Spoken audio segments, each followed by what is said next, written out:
बहुत जलमा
बहुधा जन्मांती बहुधा जन्मांती जोडी लागली हे हाती मनुष्य देह ऐसा ठाव जरी पांडुरंगी भाव बहु गेला फेरा येथे सापडला धारा मनुष्य देह ऐसा ठाव जरी पांडुरंगी भाव तुका मने जाणे ऐसे दुर्लभ ते शहाणे मनुष्य देह ऐसा ठाव जरी पांडुरंगी भाव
वक्रतुंड महाकाय सूर्यकोटी समप्रभ निर्विघ्नं कुरु मे देव सर्वकार्येषु सर्वदा महायोगपीठे तटे भीमरथं वरं पुण्डरीकाय दातुं मुनीन्द्रैः समागत्य तिष्ठन्तमानन्दगन्धं परब्रह्मलिङ्गं भजे पाण्डुरङ्गं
पांडुरंगा करू प्रथम नमन तुझे चरण संताजिया त्यांच्या कृपादाने कथेचा विस्तारू बाबाजी सद्गुरु दास तुका प्रभू तुम्ही महेशाची मूर्ती आणि मी दुर्गुणार्चितसे भक्ती जरी बोल गंगावती जरी स्वीकाराल की ना तरी बालक भोगडा बोली वाकुडा विसुका पाऊली ते जोत करुणी माऊली रिचे देवी दयांचे केल्या स्मरण होय सकळ विद्यांचे अधिकरण त्याची बंधू श्री चरण श्री गुरुचे ते नमस्कार आता मस्तक मासा पायावरी या वारकरी संतांच्या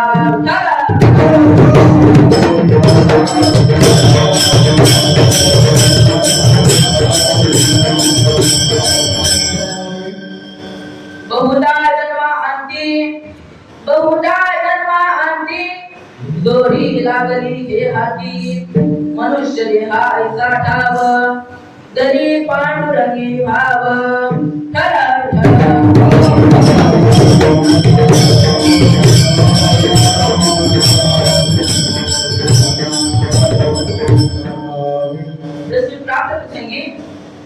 प्राप्त सेवेकरिता निवडलेला अभंग ज्ञानियांचे राजे योग्यांची माऊली साधकांचे मायबाप अखंड संजीवन समाधीगण महाविष्णू माऊली श्री ज्ञानोबराया यांना ही प्रिय असणारे ज्ञानेश्वरीय वैराग्य मूर्ती श्री क्षेत्र देहू निवासी जगत कल्याणासाठी वैकुंठ लोकांचा त्याग करून या भूतलावरती अवतरित होणारे तसेच जड जीवांच्या उद्धारासाठी माता सुधारण्यासाठी गाथेची निर्मिती करणारे जगद्गुरु श्री संत तुकाराम महाराज यांच्या गाथेतील 4 चरणाचा अभंग सेवेकरिता ठेवलेला आहे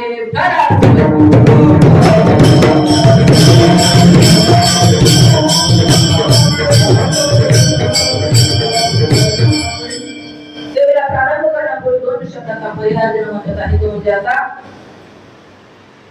अचानक माझ्याकडे आपल्या गुरुजींनी सेवा दिली आणि मी करण्याचं मला हे परम भाग्य मला लाभलं आणि या सेवेकरिता उपस्थित सर्व गुरुजन गायक वादक सर्वांच्या चरणी नतमस्तक होतो आणि तसे त्या श्रोत्यांच्या चरणी नतमस्तक होतो आणि मी माझ्या सेवेला सुरुवात करतो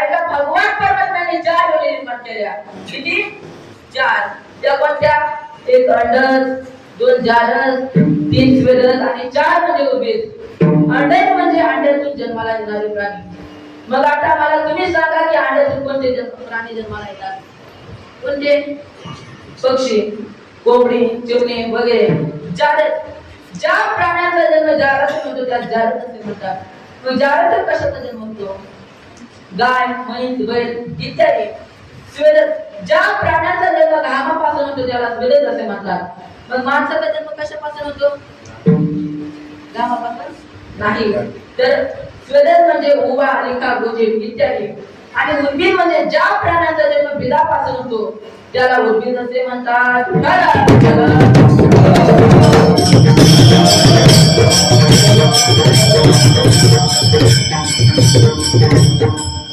आणि या 4 सृष्टीचे निर्मिती होते भगवान परमात्म्याने नानाविध प्रकारची सृष्टी निर्माण केली आणि ती पाहण्यासाठी भगवान महाविष्णूला बोलावलं कुणाला भगवान महाविष्णूने ती सृष्टी पाहिली परंतु त्यांना समाधान वाटलं नाही ऐसे ते कोणी सृष्टी ते सुख न वाटेची भगवंता ते मग मानवी प्रकृती ते आदरे बहुत निर्मिली त्यांना सुख वाटलं नाही मग त्यांनी मनुष्य सृष्टी निर्माण केली कोणती मनुष्य सृष्टीला जन्माला खूप कठीण आहे 84 लक्ष योनीचा फेरा पूर्ण झाला की मगच मनुष्य सृष्टी आपल्याला प्राप्त होते 184 नजुके फेरा गर्भवासी यातना थोरा आणि मग आपण हे जाणून भगवंताकडे आलं पाहिजे कारण आपल्याला यामध्ये आल्यानंतर भजन करता येतं का तुम्ही कधी पाहिलं 2-3 बैल जमा झाले आणि त्यांनी हरिपाठ घेतला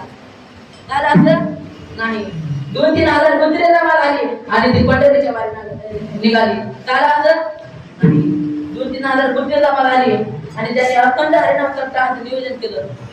होतं का असं कधी? नाही. तर मग हे दोन पाण्यातच मनुष्य असं करू शकतो. बरोबर?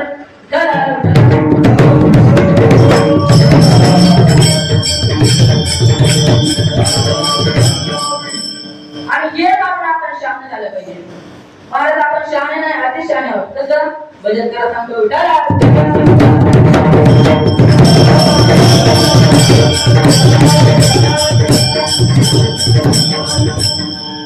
एक राजा असतो बरं का.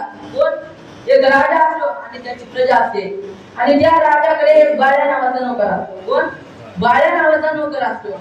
आणि मग एकदा राजा वय आसनावरती बसलेला असतो आणि मग त्याच्या भोवती 40-45 लोक असतात. मग तो राजा बाळ्याला सांगतो, अरे बाळ्या जा 40-50 लोक चहा कर. आणि मग तो बाळ्या जातो आणि मालकिनीला म्हणतो.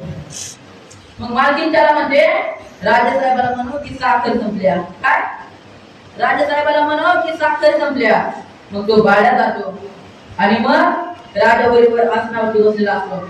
मग आता त्यानं कानात जाऊन सांगावं का त्याचं आडनाव सांगावं? कानात जाऊन सांगावं ना. मग ते म्हणतो, काय राजासाहेब, काय झोपताय काठावर, काय बसताय पाठावर, काय जेवताय ताटावर. मग असं म्हटल्यानंतर राजाला राग आला की ते म्हणला, काय झालं? अहो काय झालं म्हणून काय विचारताय? घरामध्ये साखर नाही म्हणला. मग त्याने ते 40-50 लोक गेल्याच्या नंतर त्याला बाजूला घेतलं आणि म्हणाला, अरे बाळ्या, अशा काही गोष्टी असतात की ज्या कानामध्ये सांगावं लागतात. कानामध्ये. मग ते म्हणाला, आतापासून. मग काही दिवसांना त्याच्या कडब्याला आग लागते. कशाला? कडब्याला आग लागते. मग आता राजा सभेमध्येच बसलेला असतो. मग तो जातो आणि सभेमध्ये सांगतो. तो राजाची वाट बघतो. 2 तास झाले, 3 तास झाले, तरी राजा उठला. आणि मग 3 तास झाल्याच्या नंतर राजा उठला आणि आला. मग बाळा त्याच्या कानामध्ये गेला आणि म्हणाला, राजेसाहेब, आपल्या कडब्याला आग लागल्या. काय? आपल्या कडब्याला आग लागल्या. मग तू काय म्हणाला, अरे बाळ्या, काही अशा गोष्टी असतात ज्या आर्धन सांगायच्या असतात. कशा? आर्धन. मग ते म्हणाला, आजच्यापासून. मग काही दिवसानं राजाला मुलगा होतो बरं का. काय? राजाला मुलगा होतो आणि मग हा नोकर तर आर्धन गावात सांगायला लागतो की राजाला मुलगा झाला, राजाला मुलगा झाला. मग ते राजाकडे जाताना म्हणतो, अरे बाळा, काय झालं, काय म्हणतोस? त्यावेळेस मग तो नोकर म्हणतो, अहो राजासाहेब, तुम्हाला मुलगा झालाय.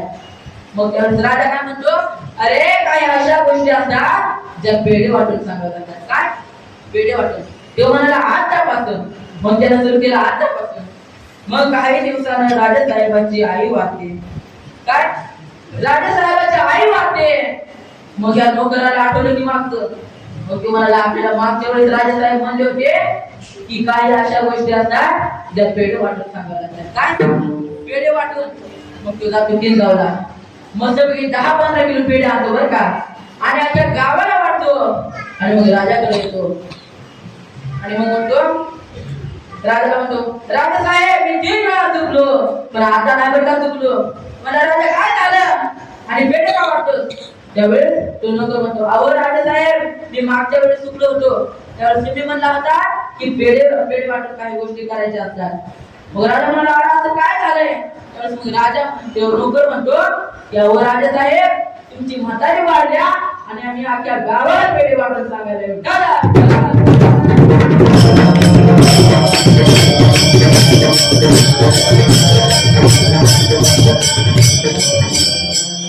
काही अतिशय बरं का. बस मध्ये एक बाई होती आणि मग ती बाई जवळ कंडक्टर आला आणि कंडक्टर आल्याच्या नंतर म्हणाला, तिकीट म्हणाला. आणि मग ती बाई म्हणजे एक हात द्या आणि एक फुल द्या. कंडक्टर म्हणाला, हात कुणाचा आणि फुल कुणाचं? त्यावेळेस मग ती बाई म्हणाली, हात माझं आणि फुल माझं आणि हात यांचं. मग कंडक्टर म्हणाले, यांचं हात आणि तुमचं फुल का? त्यावेळेस मग ती बाई म्हणाली की हाफ मेड आहे म्हणून यांचा हात आणि मी फुल आहे म्हणून तुमचा हात. मग कंडक्टर म्हणाला, नाही, तुम्हाला 2च घ्यावे लागतील. का बरं? तुम्ही 150 आहे आणि हे हाफ आहे.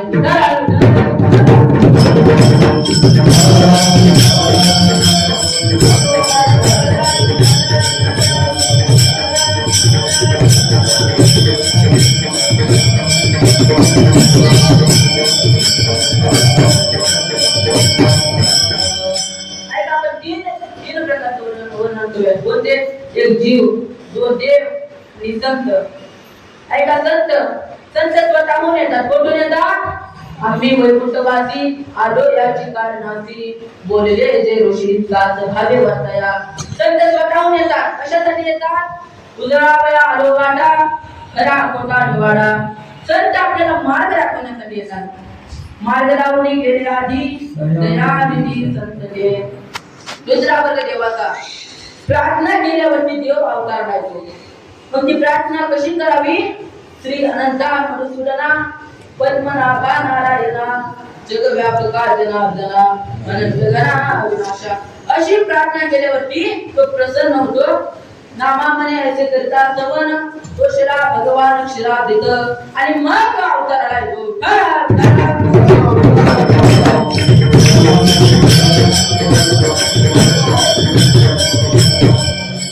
आणि आता जीवाचा वर्ग. केलेल्या कर्मानुसार जन्माला यावं लागतं त्याला जीव असे म्हणतात. नाथ महाराज वर्णन करतात. केले कर्म झाले केले कर्म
कर्म हे देवालाही चुकलं नाही आणि देवाच्या बापालाही चुकलं नाही बरं का. तसंच कर्मे श्रीरामा वनवासा गेला कर्मे दशरथ वियोगी गेला कर्म रावण क्षय पावला वियोगी घडला सीता देवी.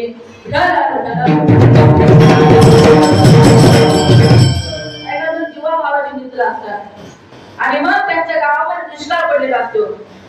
मग ते पुण्याला जातात, मोठ्या शहरात जातात आणि तिथं गेल्यानंतर ते व्यवसाय करू लागतात आणि मग त्यांनी भरपूर पैसा कमवतात. मग ते एक दिवशी विचार करतात की आपण आता भरपूर पैसा कमवला, आपण एखाद्या दिवशी गावी जाऊ. मग असं त्यांनी ठरवल्यानंतर ते गावी निघाले आणि पूर्वीचा प्रवास हा पायी होता बरं का. ते गावी निघाले, वाटचाल करत होते. मग त्यांना तहान लागली.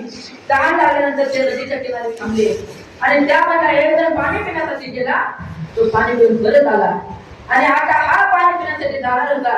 त्यावेळेस जो पाणी पिऊन आला होता त्याच्या मनात विचार आला की याला तर काय पोहता येत नाही, याला काय पोहतायचं नाही, आपण याला धक्का मारून म्हणजे याचं सर्वजण आपल्याला मिळेल. मग त्याने काय केलं, त्या मित्राला धक्का मारला आणि तो मित्र गतप्राण झाला वारला. आणि मग त्याच्या गावी गेला आणि त्याच्या आईला सांगितलं की तुमच्या मुलाला त्रास झाला आणि तो मरण पावला.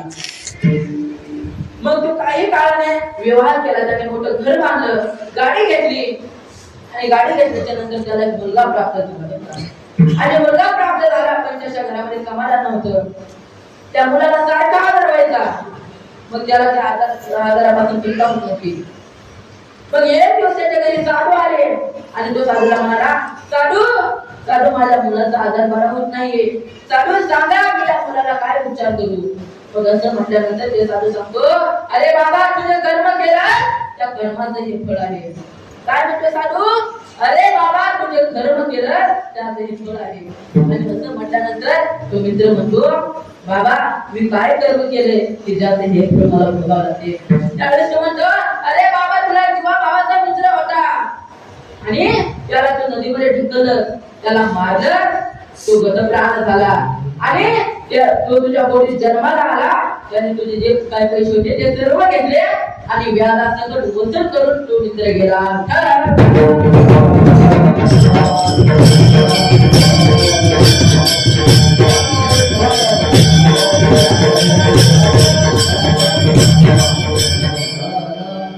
आणि आपल्याला केलेल्या कर्मानुसार जन्माला यावं लागतं. ज्याप्रमाणे त्या मित्राचे कर्म त्याच्या पुत्राच्या आधारे तो मित्र त्याच्या पोटी जन्माला आला, त्याप्रमाणे कर्म जन्माला येतो बरं का. आणि केलेल्या कर्मानुसार जीव जन्माला येतो. आणि जीवाला यायचं म्हणजे 84 लक्ष योनीतून हा मनुष्य देह प्राप्त होतो. 84 लक्ष योनी फिरत आलो करून गेलेले. आणि मग असा बहुत जन्मांती म्हणजे बहुत जास्त जन्म म्हणजे 84 लक्ष योनीचा फेरा पूर्ण झाला की मगच मनुष्य देह प्राप्त होतो. अभंगाचे प्रथम बहुत जन्म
श्री संत श्री क्षेत्र मोळवर या ठिकाणी श्री संत माधव बाबा होऊन गेले बरं का. एकदा माधव बाबा पंढरपूर क्षेत्री गेले होते वारीसाठी. आणि मग वारीसाठी गेले असता त्यांची केस कोर्टामध्ये होती. कुठं? कोर्टामध्ये केस होती. आणि मग माधव बाबा तर वारीला गेले होते आणि मग केस लढवण्यासाठी कोण आलं? स्वतः भगवान परमात्मा केस लढवण्यासाठी माधव बाबांचं रूप घेऊन अवताराला आला होता. आणि मग भगवान परमात्मा त्या कोर्टामध्ये गेला, केस सोडवली, सर्व काय झालं आणि ती केस जिंकले. आणि मग ते जिंकल्याचा कागद माधव बाबांच्या ज्ञानेश्वर मध्ये गेला. कुठं? माधव बाबांच्या ज्ञानेश्वर मध्ये. आणि मग माधव बाबांच्या डोळ्यात अश्रू आले. त्यांनी ते कागद पाहिला की आपण जर वारीला आहोत आणि केस जर तिकडे जिंकून आलेला आहोत म्हणजे देवाचेच रूप असावी. मला सांगायचा विषय म्हणजे एवढा की आपण जर का पांडुरंगाच्या चरणी जर का भाव ठेवला तर पांडुरंग परमात्मा आपली काम सुद्धा करतो. सर्व कामे करी न सांगता किंवा न सांगता तुम्हा कळते अंतर विश्वापर परिहार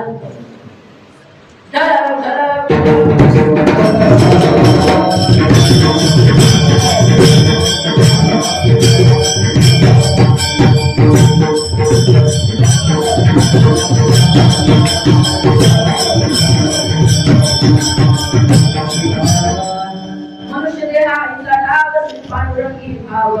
मग आपल्याला माहिती असलं पाहिजे की आपल्याला 84 लक्ष योनीचा फेरा पूर्ण होऊन हा जन्म आपल्याला मिळालेला आहे. अभंगाचे दुसरे चरण. मनुष्य देह ऐसा ठाव, मनुष्य देह ऐसा ठाव, मनुष्य देह ऐसा ठाव, मनुष्य देह ऐसा ठाव.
मनुष्य देहाचा ठाव धरी पांडुरंगी भाव बरका पायी भाव संतांची नाही धरी पांडुरंगी भाव चला चला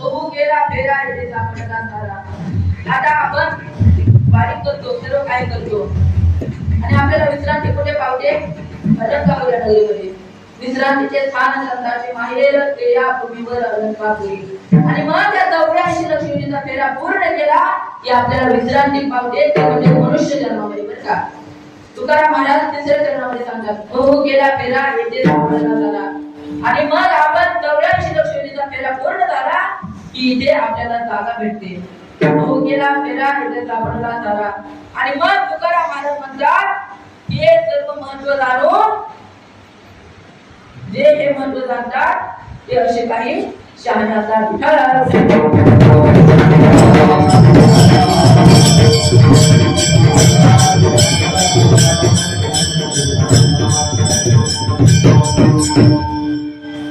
झालेली सेवा भगवान परमात्म्याची चरणी अर्पण करून इथे सांगतो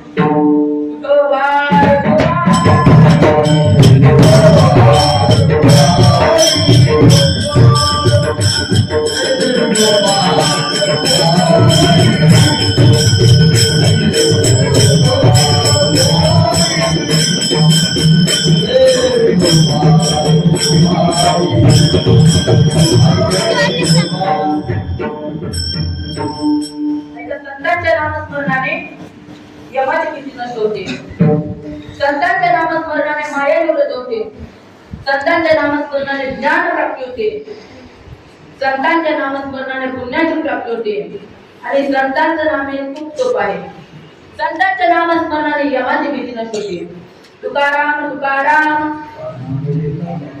नाम घेता कापे मी लातूर जिल्ह्यामध्ये कीर्तन करत असताना एका ठिकाणी प्रसंग आला काल्पनिक बर का करत नका तुम्ही एका ठिकाणी प्रसंग आला की या गावची सर्वच लोक मरणार आहेत मरणार नाही तर काल्पनिक झाला या गावची सर्वच लोक मरणार आहेत आणि असा प्रसंग आला आणि मग सर्व गाव रडू लागलं आणि एक आजी हसू लागली मी म्हणालो आजी तुम्ही काय हसताय तर आजी म्हणाल्या महाराज अहो येथील गाव मरणार आहे पण मी या गावचीच नाही मी हसे गावचे आहे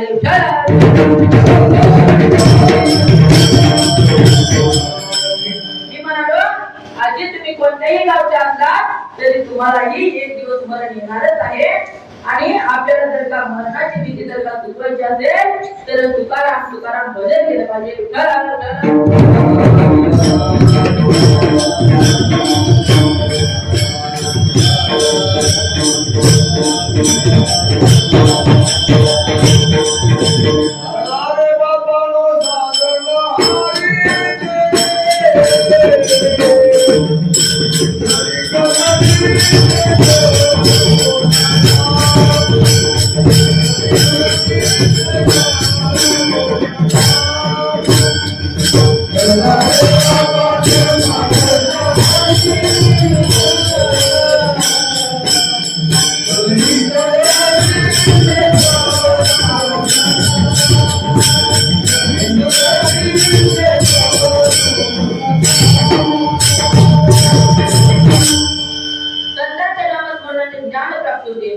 ज्ञानदेव ज्ञानदेव म्हणता ज्ञानदेव देतो वासुदेवची होतो अखंड वर्णी मध्ये तो उठाला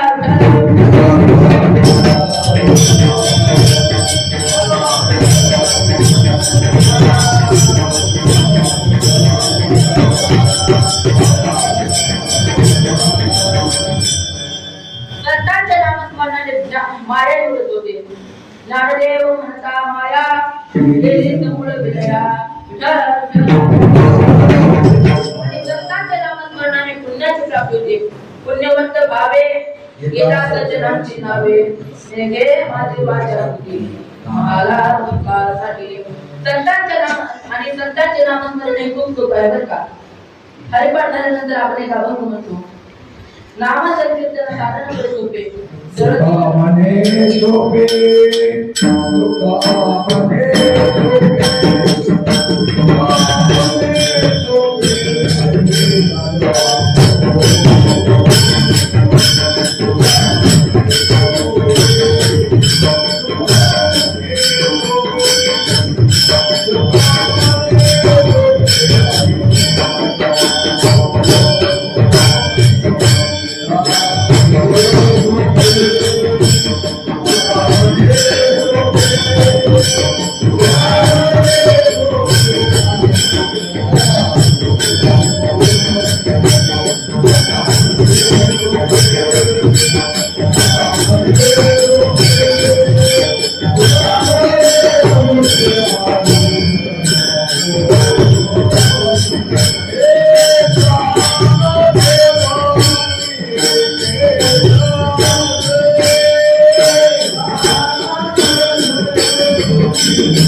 तुका म्हणे सोपे आहे सर्वांनी शहाणा तोजनी घेतो होते.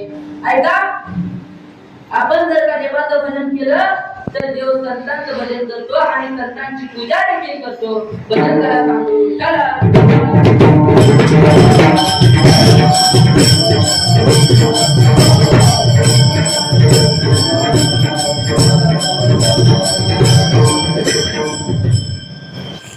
द्वापार युगातील प्रसंग आहे. नारद महर्षी गळ्यात विना आणि हातात चक्र घेऊन मुखामध्ये देवाचं नाम नारायण नारायण श्रीमन्नारायण नारायण नारायण असं भजन करत ते महालाकडे आले आणि महालात गेले. तिथं आई साहेब होत्या. आई साहेबांना विचारलं, आई देव कुठं आहे? त्यावेळेस रुक्मिणी मातेने उत्तर दिलं की देव देवघरात देवांची पूजा करतात. काय? देव देवघरात देवांची पूजा करतात. मग नारदांना आश्चर्य वाटलं की देव देवघरात देवांची पूजा करतात. त्यावेळेस नारदांनी विचारलं की आई साहेब देव कोणत्या देवांची पूजा करतात? त्यावेळेस रुक्मिणी माता म्हणाल्या, तुम्ही स्वतः जाऊन पहा. आणि मग नारद महर्षी त्या देवघरामध्ये आले आणि तिथं पाहिलं तर त्यांनी साक्षात देवघरात देवांची पूजा करत होते. त्या ठिकाणी 14 प्रतिमा होत्या. त्या कोणत्या? प्रल्हाद नारद पराशर पुंडरीक व्यास अंबरीश शुक शौनक भीष्म झालधान रुक्मांगद अर्जुन वशिष्ठ विभीषणादीन पुण्यान इमाम परम भागवतान स्मरामि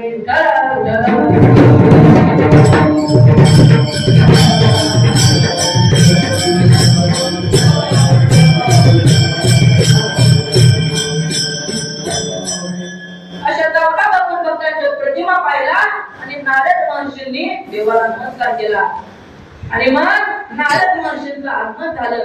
त्यामुळे मग देवाने नारद महर्षींचं अगोदर पूजन करायला सांगितलं. निर्गुण आकार झाला गुणवंत झाली दंडवत पूजनिया. ते कशाप्रमाणे घडलं आपल्याला दृष्टांत सांगतो म्हणजे लक्षात येईल.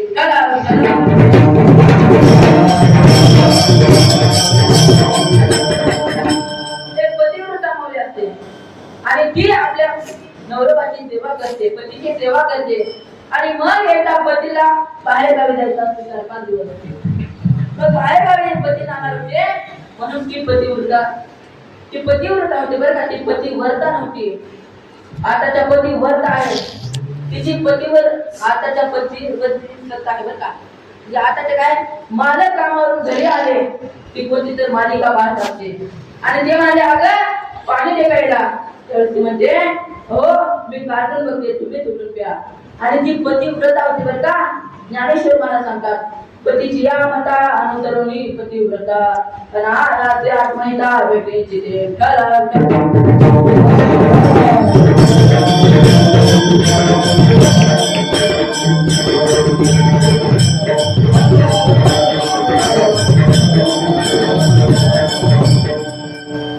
किंवा तुका म्हणे पतिव्रता तिची देवावरी सत्ता. पतिव्रतेची देवावरी सत्ता ती कशी महायुद्धामध्ये झालेला प्रसंग आहे बरं का. सूर्य उगवल्यानंतर म्हणजे माहिती नसेल तर पाहून घ्या.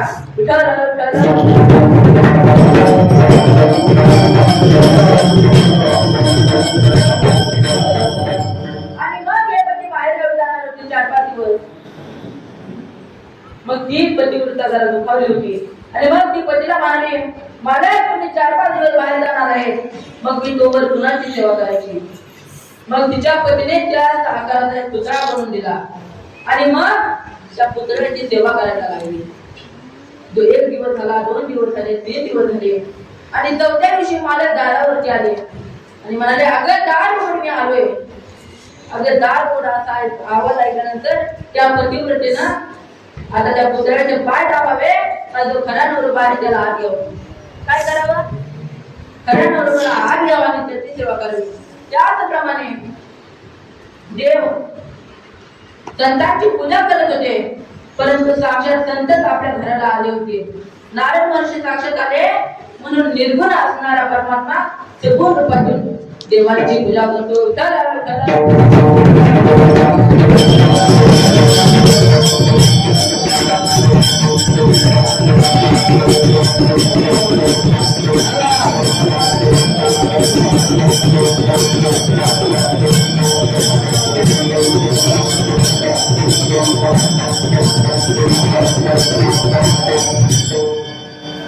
संतांनी भगवत आणि संतांचं नामस्मरण कुठे गेले यालाही उदाहरण आहे बरं का. पंढरपूर क्षेत्री श्री प्रल्हाद काका मुलवे ते पुजारी होते आणि हे पुजारी असताना त्यांनी 1 दिवस कुलूप वगैरे सर्व काही व्यवस्थित लावलं होतं. देवाला झोपी काढत होता आणि निघाले. प्रल्हाद काकांचा नित्यक्रम होता. सकाळी पहाटे 3 वाजता उठायचे, आरती करायचे, दिवसभर देवाची सेवा आणि रात्री शेर आरती करून घरी झोपायला जायचे. मग असाच 1 दिवस त्यांनी द्वार सर्व व्यवस्थित बंद केले आणि घरी निघाले. मग घरी गेल्यानंतर त्यांना वाटलं की आपण दरवाजा बंद केला नाही. मग ते मंदिरात आले आणि त्यांनी पाहिलं की आपण सर्व दरवाजे व्यवस्थित बंद केले. मग ते पाठीमागे बघले आणि घरी जाऊ लागले आणि मग त्यांच्या कानावरती आवाज ऐकू आला. काय होता तो आवाज? ज्ञानोबा तुकाराम